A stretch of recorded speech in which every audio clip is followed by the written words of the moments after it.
welcome back to my channel. Today we are doing a little battle today. We are putting some things to the test, honey. I have been searching and literally praying to God to give me a good foundation that's not going to crease under my eyes, something that's hydrating. And girl, most of the time my prayers go unanswered. So I was like, you know what, we're just gonna have to go out and try literally everything. We're still searching. So I'm really hoping that the ones that we have today are gonna put up a good fight. We have the Revlon Candid Concealer. If you've been watching my channel, hi, welcome back. And y'all already know that I love this foundation. So when I saw that this was at the store, I was like, oh my god, we're grabbing this. And then Covergirl came out with the True Blend Undercover Concealer, and I think we smell a scandal on our hands because hello, cokey packaging. Anyway, that's not for me, that's for their lawyers, you know. Made in USA with foreign parts. Interesting. So for Covergirl, it says conceal, shape, and brighten with our new full coverage concealer. Y'all heard that, full coverage. Say bye to bags, dark circles, and other skin imperfections with this lightweight concealer. The large, fluffy dough applicator ensures an easy, even application with a velvety, smooth formula that leaves behind a matte finish that lasts all day. It's saying it's full coverage, it's saying it's light, and it's saying it's matte. I personally like a more juicy finish under the eyes, so I don't know how that's gonna go, but we're gonna try it out and see. And then it says with 30 shades that match 99% of skin tones, it's easy to find your perfect hue. It says that there's no caking or cracking, that it lasts all day. Oh, and it's a vegan formula, so it's vegan and cruelty free. And they have like a light, a medium, a tan, and a deep range. I'm in M150, so that is the second one on the medium scale, and it's a little more neutral. But let's move over to Miss Revlon. Now, like the foundation, it says it's an antioxidant concealer. This says this smooth medium coverage concealer disguises like a pro with amazing skin protective ingredients without bad ones your skin doesn't need. Medium coverage camouflages dark circles and puff with a jolt of caffeine to help wake up tired skin. Feels good with a formula that includes a protective antioxidant along with anti-pollution and anti-blue light ingredients. That's something that's been popping up more now, and there's not a lot of research on the effects of blue light on the skin, so kind of take that with a grain of salt. It's kind of like fluff, but that's just my opinion. And it says feels better without oils, parabens, phthalates, synthetic dyes, or harsh fragrances, making it ideal for delicate under eye skin and a great concealer for sensitive skin. All of this so far is reading like a dream to me. It's available in 18 shades, so Covergirl. Now this one is only available in 18 shades, so Covergirl definitely has the upper hand on the shade range. And the Revlon Candid is 10. The Covergirl is different everywhere. It's $11 at Ulta, it's $11 at Ulta, $8 on Amazon. I think it was $8 in Walmart. So, you know, if you're getting drugstore products, do not go to Ulta. They hike the prices up for that stuff. So I'm gonna quit blabbing and start applying, but I think I'm gonna pop on a little bit of the Candid foundation. I'm not gonna do too much. I just want a little something on the face before we go in.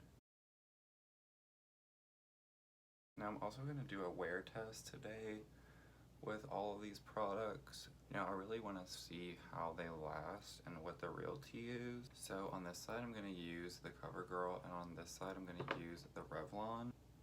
So this kind of smells like paint a little bit, the Covergirl, and it has a very similar applicator to the Tarte Shape Tape. So we're going to put on a good bit. You know, I really want to see how it's going to perform.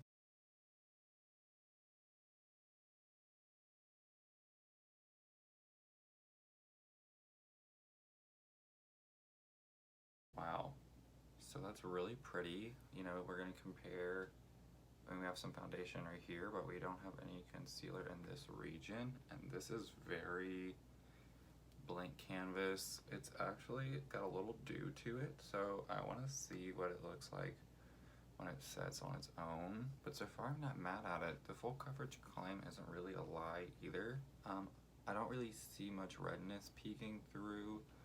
I feel like Shape Tape is a little bit more full, but this is really nice. So now we're gonna do the Candid on the other side. Ooh, that's a really cool applicator. It's like kind of round. And I think this one's gonna be a little bit warmer.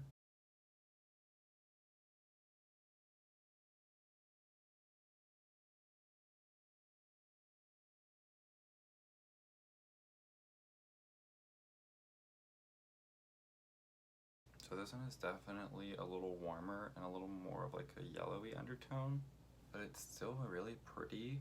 Honestly, the real tea is that I think they have the same level of coverage, because I'm not really seeing like the redness coming back through my skin on either side. I don't know. Let's see, let's do a little bit on the chin and on the Cupid's bow, and then we'll do some Covergirl on the nose and the forehead.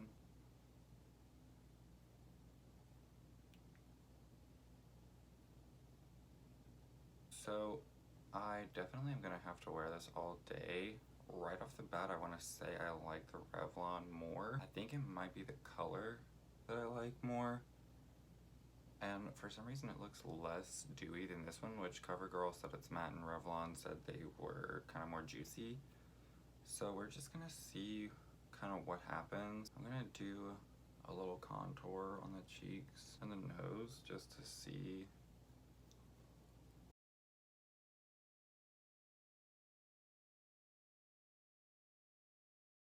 So I think we're gonna leave the face at that. I don't really want to apply too much other products. I just want to see how this is gonna work on its own, and we'll be back to really give our final thoughts with some check-ins, and then I'll sit back down in front of the bright hot lights and give my full review. Ooh, but let's pop on a little Milani Plumping Gloss in Prismatic Peach.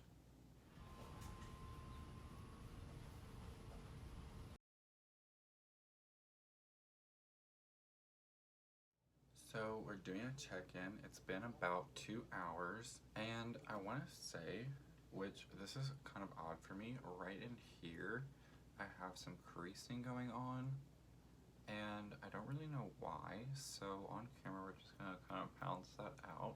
And what I like about not setting my face is that I can go back in and kind of move things around as I need to. Now, looking at the under eyes, it's not bad.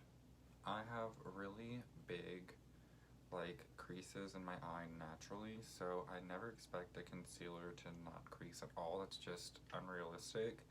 And I used to think like, God, what am I doing wrong? Why is it creasing on me so bad? And a lot of it was because I was baking and I have really dry skin and it would just crack and pull apart. And once you baked, you can't just go back in and blend that shit. So I want to touch it up, but I'm just gonna take my finger in the Revlon side, which is right here. It's kind of settled into the crease, but it hasn't really broken up. Now I did go for a ride to get some food, so I kind of have like some nose pads smudging right here, but we're gonna ignore that. But I like how this looks. It's very fresh. It looks very hydrated. And this side, you know, it's not bad, but looking under here, it looks like it kind of has disappeared right under my eye.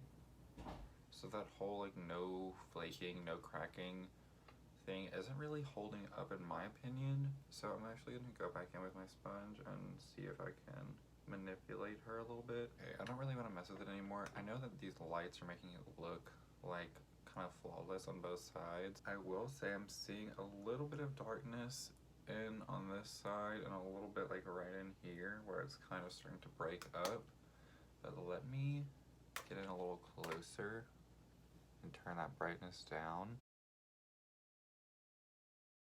So now you can kind of see the real tea. There's a little crease right here, which I have naturally, and the same on this side, but it's kind of moving and migrating out of this area where this one is still kind of staying in place. So I think right now Revlon has the upper hand, but neither of them look really bad in my opinion. But we're gonna do a check-in in a little while and see how it's going. Ophelia, go get him! Casually chasing the chickens and the goats. Get him, Ophelia, get him!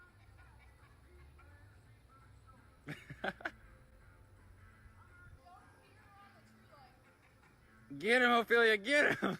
Alright, so it has been about 4 hours now since our initial putting it on and everything. I am going swimming, so we're not about to keep a face of makeup on, but I just wanted to give my final thoughts and, you know, bring this battle to an end. So let's take a closer look. I'm going to say right off the bat that Revlon held up better. I think that in the areas that I crease more, it's a little more juicy, so it's not breaking up as much. And then on this side, we're getting like real crazy separation in here. Some of it's kind of flaked off, but I feel like what's really weird is that Covergirl said it was going to be matte finish, and it's really dewy. It's like almost comparing to the Revlon, which is why I liked it so much, like the foundation in the first place. So I'm kind of stumped. I really thought there was gonna be a clear winner, but I mean, I might even like start mixing these because the colors are just really nice for my skin right now. It's such a hard choice. I kind of touched my face right here too, so don't mind that. I don't know, I think overall I like the Revlon side a little bit more, but it's such a hard competition that I'm gonna say that they did equally well.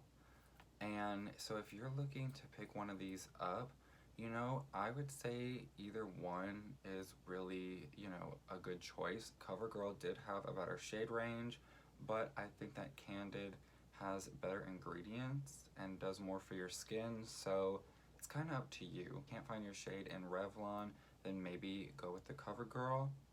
But that is it. I'm not going to drag either of these brands because they both did really well, I think. And that concludes this video. So thank you so much for watching. If you liked me and if you liked this video, don't forget to leave me a like, comment, and subscribe before you go. And I will see you on the next one.